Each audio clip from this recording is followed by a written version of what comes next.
आमदार आदित्य ठाकरेंनी काय म्हटलंय आणि त्यावर मुख्यमंत्री देवेंद्र फडणवीसांनी काय उत्तर दिले आपण पाहूया। आम्ही आमच्या पत्रात घेतलेले त्यांचं चहापान होणार, विरोधी पक्षाची तिंगल उडवणार, कोणीतरी दोन गोष्टी असं काहीतरी सांगतील, हे सगळं होईल। पुढे काय? कारण हे जे प्रश्न आहेत हे आमचे काही वैयक्तिक प्रश्न नाही आहेत की आम्हाला बंगला कुठचा मिळाला, पालकमंत्री कुठचं मिळालं, पद किंवा मंत्रीपद कुठचं मिळालं, ह्याच्यावर भांडण नाहीये। जे आम्ही विषय मांडलेले आहेत ते दिवसाढवळ्या झालेले घोटाळे आहेत, अनियमितता आहे, कायदा सुव्यवस्थेचा प्रश्न आहे आणि ह्याच्यावर चला बाजूला सगळ्या नेत्यांना ठेवा।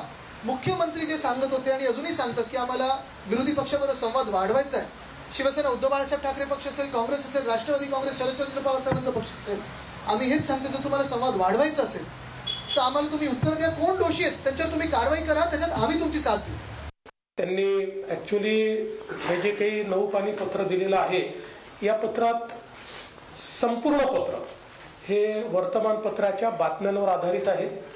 तर त्या बातम्यांसोबत त्यांनी सरकारने दिलेला खुलासा जरी वाचला असता तरी 9 पानाचं पत्र अर्ध्या पानात त्यांना निश्चितपणे देता आलं असतं। पण हरकत नाही, त्यांनी पुन्हा हे सगळे मुद्दे जर हाऊसमध्ये मांडले तर आम्ही त्याची उत्तरं त्या ठिकाणी देण्याकरता तयार आहोत।